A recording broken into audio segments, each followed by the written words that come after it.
Hello and welcome to a special episode of Business Extra podcast from The National with me, David Dunn. In this edition, we are looking at MBG Corporate Services, an international consulting organisation with multiple verticals and a strong female leadership at all levels.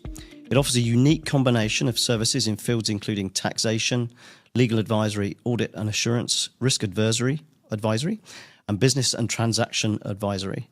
Further, MBG is one of the few empanelled firms for the ICV programme. Here to tell us more and to explain their roles in making the company flourish in the UAE and the broader region, we have Akiko Yamani, Partner Foreign Enterprise Business and Transaction Advisory, and Lydia Wamutiagi, Partner European Enterprise Marketing, Oil and Gas Advisory. Welcome to you both. Thank you. Hi there. Now, before we get into the questions, please tell us a little bit more about yourselves, Yamani. Okay, so my journey started from the UK, where I studied and started my career with the engineering company. I was handling accounts and administrations, and I was young then, so I was very eager to grow and ready to take more responsibilities. But then soon realized that there are challenges, like education system or the job placement system is quite different from the UK and Japan. So I felt really stuck because I needed experience to move up, but then to gain that experience, I needed to be given an opportunity. Then, to my surprise, one of the job agents offered me a job in India, the country where I had never been and I didn't know anything about. But then somewhere in me thought that, why not? After all, 1.3 billion people live there, so I could manage to be one of them. And if it gives me an opportunity to grow, worth taking leap. That's how I joined MBG back in 2006. But I thought of a short journey turned into more than 19 years of unforgettable, rich experience. Brilliant, thank you. Lydia? Yeah, first of all, thanks, David, for having us here. Well, mine is a tale of three cities. First, New Delhi, Dubai, and now Doha. I actually started with MBG in New Delhi as a management trainee, and I still remember one of the first days in office, and I asked my seniors, so how many European customers are we working with? And the answer was quite simple, not many, that's why you are here. And honestly, at that time, just being a trainee, it felt like an impossible task. But this impossible task has come a very rewarding journey. Today, both me and Yamane-san, we lead truly international teams. I have colleagues from Germany, Austria, France, Italy, Spain, UK, and the Arab world. And we work with more than hundreds of European customers, including many Fortune 500 companies. So from long hours of research and stepping into the office with a lot of uncertainty, being a trainee, this impossible task has become a very rewarding journey. And while I moved from initially Delhi to Dubai, and now I'm managing the European team in Doha as well, I noticed that, work is not always about work itself, but also about growth, learning, and believing in something that initially seems unattainable. Excellent. Okay, so it seems you both have come a long way. MBG has come a long way in a relatively short period of time as well. Established in 2002, it's now got 600 employees, I think, based across numerous countries, offering a long list of services to a variety of clients, including government bodies. So can you tell me a little bit more about that growth journey and what MBG brand stands for, including its vision? Sure, I can take that actually with 23 years of experience and now 16 offices across 8 countries. Our journey has been from just a vision of Mr. Batra turning into a trusted partner for clients across industry and government institution as well. If you look at our history, we actually started as a tax advisory firm, but we have now embraced into an integrated service provider. So we support companies at every stage of their company's life cycle, right from doing market research, company setup, up to compliance and very complex legal and tax advice. Also, we focus a lot on internal controls and strengthening corporate governance. And one thing which surely sets us apart is that we focus on long-term relationships. So in MBG, every customer has a dedicated relationship manager who speaks the language, understands the culture, and serves as a single point of contact. So if a customer comes, he has a legal problem, the relationship manager supports. If he has a tax problem, so we provide very integrated support. So the journey that we've had so far and the trust that the clients have given us is actually aligned with MBG's vision, which is driving value, not just for our clients, but also our employees. Okay, great stuff. Now, I understand you have something of a unique team at MBG, not least because your company boasts experience in all major industries, which enables it to deliver a holistic approach with no need for outsourcing.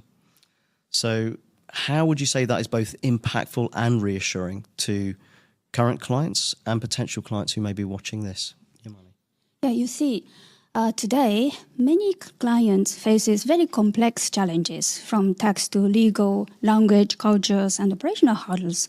So with all our expertise under one roof, we deliver very seamless, integrated, and customized solutions without need of outsourcing. And both me and Lydia leads the very diversified international team from Japan, China, and all of our global expertise helps European hidden champions and Fortune 500 companies across Asia, Middle East, and Europe, sometimes beyond. And what makes us different is how we handle these linguistic or cultural gaps. It can be a Japanese companies entering into GCC markets or European firms expanding into India. With all our background and on-the-ground expertise, we make these complex expansions feel very smooth and supported. Okay, excellent. So we've established that one of the key strengths driving MBG's success is its people.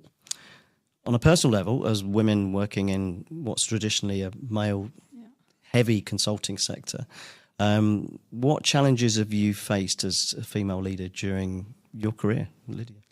Yeah, see, if there's one thing that I've learned over the years, that as a woman leader, you have to believe in yourself and lead with confidence, and you should not have excuses or assumption held you back. I remember actually one particular incident. I was still in my early years at MBG, and I entered a meeting alone of a group CFO of a large European customer, and he asked me, so where are your seniors? When are they joining? And I answered, it's just me. So I'll be able to manage the meeting. And today I smile because that reminds me that at MBG, leadership has no gender, title, or even age barrier. And of course, coming to your question on the challenges, both Yamane-san and me, we are mothers. I have two small children, so managing work and family is not always easy, but I've learned to take this empathy as a strength. And I'm myself proud that across the teams that I'm leading, more than 50% of the positions are held by women. Because I believe what the company has given me is my responsibility also to give back. And if women support each other, they can actually lift whole communities. So yeah, I believe we can do it all. Brilliant. Sounds very much like it. And what about you, Yamane? Yeah, to me, the toughest part has never been the work itself. It's navigating culture, support systems, and balancing out between professional responsibilities with emotional demand. In Japan, women's leadership is still quite rare. And the meetings at conferences, boardrooms, these are still quite male-dominated. But in contrast, in India and the UAE, I see so many women shaping the very powerful decisions. And in my organizations, I never felt a gender inequality. And our leadership has been working towards 50-50 gender parity at all levels. And as Lydia said, as a personal front, I'm a mother. Of course, balancing between professional and the family has never been easy. And my job involves me to travel very frequently. So always the guilt feeling has been my constant companion. Then I cannot remember one specific incident. To reduce my guilt, one day I planned my business trip to coincide with my son's school excursion. I thought he's with friends, having fun, so problem sorted. I came back from the business trip, went to school to pick him up. Then teacher practically pounced on me. So I was confused. I just came to collect my son. What could I have done wrong? Then, during that trip, he's got bitten by a dog. taken to the hospital for injections, and teacher were trying to reach me, but I was away from the country and not reachable. At that moment, I felt that I had failed as a mother. But then looking back, I have no regret, that these kind of challenges or struggles shaped me and made me build resilience, independence, and helped me to create the life which I have today. So all this support from family, homes, and organizations, I believe that any woman can rise, thrive, and lead with power. Okay, brilliant. Well, with that in mind, what attributes would you say have led you to remain so loyal to MBG for all these years? Right. Younger me was very hungry for the platform which can give me an opportunity to grow. And this organization became that platform. It has provided me some experiences which I have never imagined had I in Japan. And I stayed in Japan. And working along with the CEOs, investors, and sometimes with the government leaders. And besides, we have an office in Tokyo. And at the very beginning or initial stage, our management asked me to lead it, simply because I'm a Japanese. It sounds very straightforward, right? But then I had no experience to manage the office.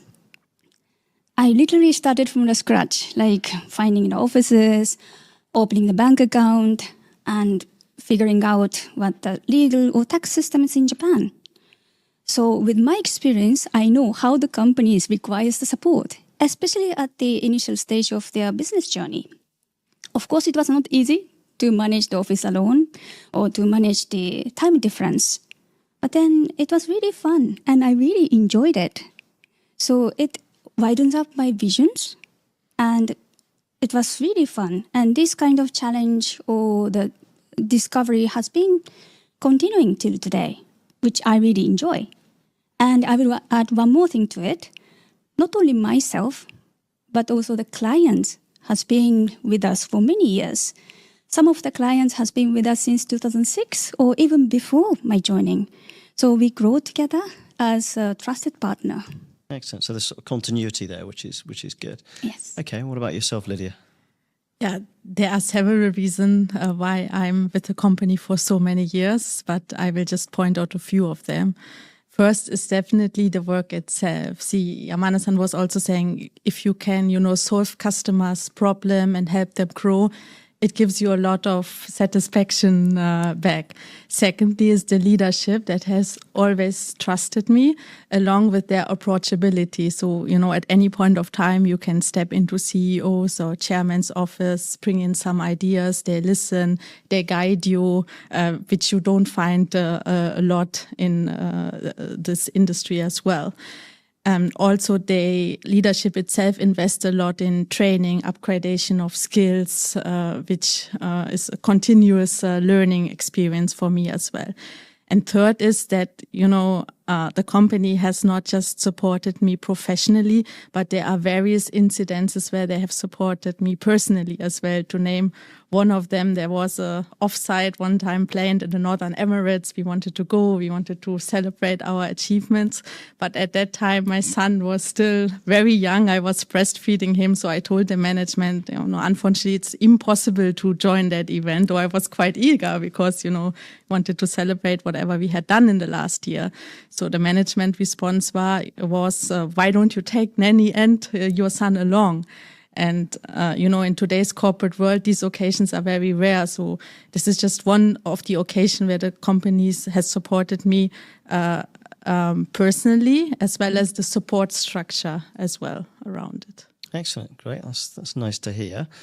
Now, taking that forward, MBG appears well placed to offer a comprehensive range of services and solutions to bosses in this region, particularly in the many high growth and disruptive businesses that are in the UAE, which you'll know about. So what can you tell us about that evolving relationship with the region's businesses and where do you think it can lead both parties? Yeah, absolutely. Yeah.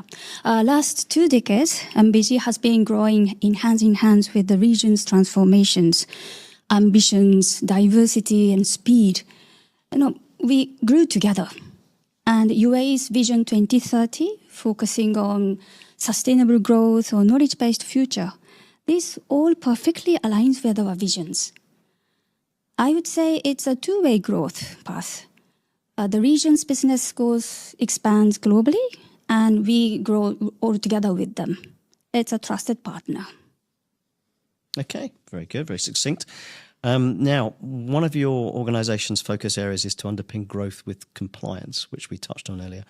Now, the Middle East has an evolving compliance environment with MBG already engaged in that aspect. So with that in mind, what can you reveal about your work focused towards promoting foreign direct investment? And Lydia. Yeah.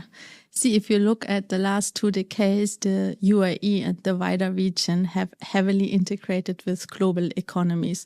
So it's not just about FDI coming into the UAE. There are also sovereign funds or large local family houses which are investing outside of the UAE. Along with this, new tax laws have come, compliance is being strengthened, which actually, increases the transparency here and which will bring more trust of foreign investors, which again will boost more FDI coming into the region. So, in these evolving scenarios, it is imperative to learn and adapt global standards.